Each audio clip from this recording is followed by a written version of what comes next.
गुजरात का औद्योगिक क्षेत्र में आगे निकलना किसी एक कारण का परिणाम नहीं है, बल्कि यह भौगोलिक, ऐतिहासिक, सांस्कृतिक, आर्थिक और राजनीतिक कारकों के लंबे समय से चले आ रहे मेल का नतीजा है। यहाँ मैं आपको गुजरात के औद्योगिक विकास का पूरा इतिहास क्रमबद्ध रूप में समझाता हूँ। गुजरात का औद्योगिक और व्यापारिक इतिहास हजारों साल पुराना है। सिंधु घाटी सभ्यता यानी 3000 से 1500 ईस्वी पूर्व में लोथल गुजरात एक बड़ा बंदरगाह और औद्योगिक केंद्र था। यहाँ मोतियों की माला, धातु शिल्प और जहाज निर्माण का काम होता था। मध्यकाल में गुजरात अरब, फारस, अफ्रीका और दक्षिण पूर्व एशिया के साथ समुद्री व्यापार का मुख्य केंद्र बना। कच्छ, सूरत और खंभात जैसे बंदरगाहों से कपड़ा, मसाले और रत्नों का निर्यात होता था। मुगल काल में हाथीदांत सूरत भारत का सबसे व्यस्त बंदरगाह बन गया, जहां से यूरोपीय कंपनियों, पुर्तगाली, डच और अंग्रेजों के साथ भारी व्यापार होता था। ब्रिटिश काल का औद्योगिक आधार के साथ अंग्रेजों के आने के बाद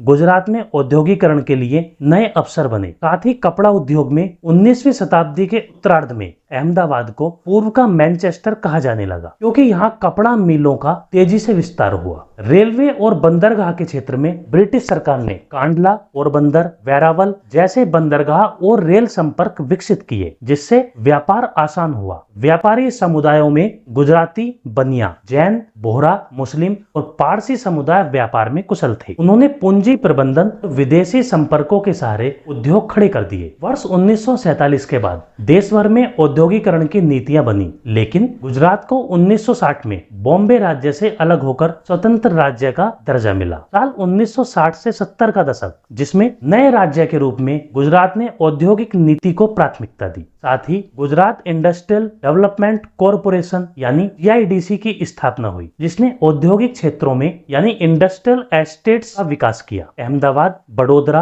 राजकोट, भावनगर, सूरत में टेक्सटाइल, डाई केमिकल और इंजीनियरिंग उद्योग बहुत अच्छे से फले फूले। लंबे समुद्री तट जो लगभग 1600 किलोमीटर है और अरब सागर के पास होने से निर्यात आयात में काफी आसानी होने लगी। साथ ही पेट्रोकेमिकल और नमक उत्पादन के लिए कच्छ और सौराष्ट्र की खारे रेगिस्तानी जमीन आदर्श मानी गई। साल 1980 से 1990 का औद्योगिक उछाल, जिसमें गुजरात में पेट्रोकेमिकल उद्योग का विस्तार शुरू हुआ। रिलायंस इंडस्ट्रीज ने जामनगर में पेट्रोकेमिकल कॉम्प्लेक्स विकसित किए। साथ ही सिरेमिक उद्योग मोरबी में बढ़ा दिए गए, जिसने बाद में भारत के टाइल बाजार का बड़ा हिस्सा संभाला। कृषि आधारित उद्योगों में भी, जिसमें कपास, मूंगफली और तिलहन पर आधारित तेल मिलें और कपड़ा कारखाने विकसित किए गए। इस समय गुजरात का उद्योग मैत्रीपूर्ण कानून के साथ साथ निवेशकों के लिए रियायतें और भूमि उपलब्धता ने तेज विकास को बढ़ावा दिया है। साल 2000 के बाद का गुजरात, जिसका सुनहरा दौर, जिसमें मुद्रा पोर्ट, कांडला पोर्ट जैसे निजी और सरकारी बंदरगाहों का आधुनिकीकरण बहुत तेजी के साथ हुआ, जिससे गुजरात भारत के कुल समुद्री माल ढुलाई का लगभग 40% से अधिक संभालने लगा। ऑटोमोबाइल, जिसमें टाटा मोटर्स का nano plant, Maruti Suzuki, engineering, pharmaceutical और केमिकल सेक्टर का बहुत तेजी से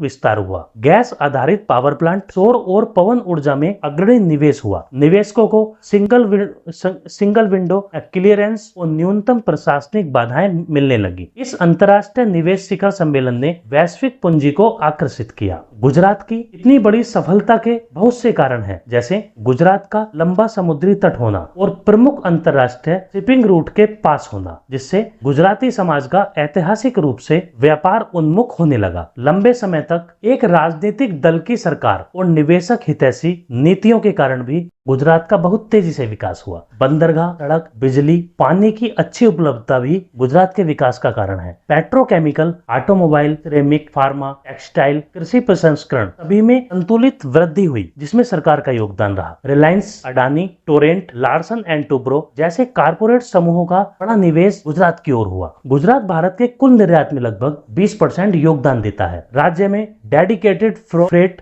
कॉरिडोर, गिफ्ट सिटी, अंतर्राष्ट्रीय वित्तीय केंद्र और नवीकरणीय ऊर्जा पार्क जैसी परियोजनाएं भविष्य के लिए तैयार है। यहाँ बेरोजगारी दर राष्ट्रीय औसत से कम है और प्रति व्यक्ति आय सबसे ऊपर है। हालांकि गुजरात ने औद्योगिक विकास में अग्रणी स्थान बनाया है, लेकिन चुनौतियां भी बहुत सारी हैं, जैसे पर्यावरण प्रदूषण। वहाँ पर केमिकल और पेट्रोकेमिकल उद्योग से पोल्यूशन बहुत तेजी से बढ़ा है, जिससे छोटे किसानों और कुटीर उद्योगों को बड़े उद्योगों से प्रतिस्पर्धा करनी पड़ती है। साथ ही सूखा और जल संकट का सामना भी धीरे धीरे करना पड़ रहा है। ग्रामीण शहरी असमानता समानता तेजी से बढ़ रही है। गुजरात का औद्योगिक सफर प्राचीन लोथल से लेकर आज के मुद्रा पोर्ट और गिफ्ट सिटी तक निरंतर व्यापार, नवाचार और नीति निर्माण का परिणाम है। भौगोलिक लाभ, व्यापारिक मानसिकता, निवेश हितैषी नीतियां और आधुनिक इंफ्रास्ट्रक्चर ने मिलकर इसे भारत का औद्योगिक अग्रदूत बना दिया है। भविष्य में भी यदि राज्य पर्यावरणीय संतुलन बनाए रखते हुए उच्च तकनीकी, हरित ऊर्जा और वैश्विक बाजारों पर ध्यान केंद्रित करता है तो इसकी औद्योगिक सफलता और भी मजबूत होगी और यह राज्य और भी तेजी से विकास करेगा।